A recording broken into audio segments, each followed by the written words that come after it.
Здравейте, аз съм Кристиан и днес ще ви покажа не един, не три, ами цели два фокуса. Сега, трябва един ластик, слагате го тук, след това затваряте шепата и магията ще стане на 1, 2, 3, уп! Това беше фокус номер 1.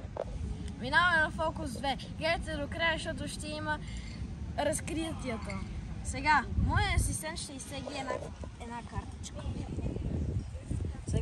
Сега я погледни хубаво и я покажи на хората.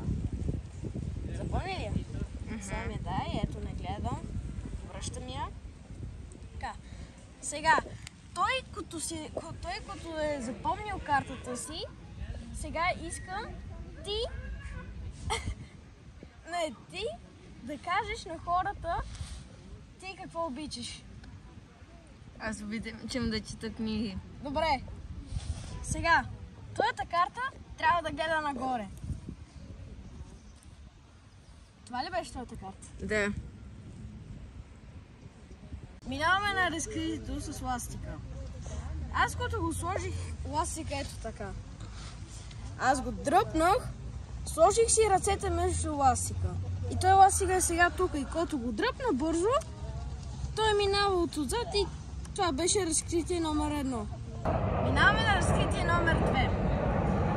Преди да ви покажа, аз взех долните две карти и ги обърнах.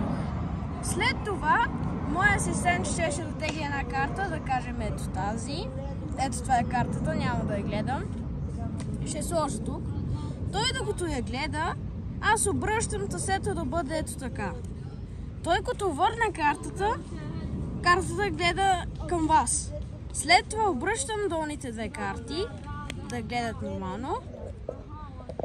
И ако искате, можете да го разместите, ама само ако вие искате. И след това вие сте готови. Ето това беше картата. И не забравяйте да се абонирате, да струшите лайка и камбаната да я смачкате.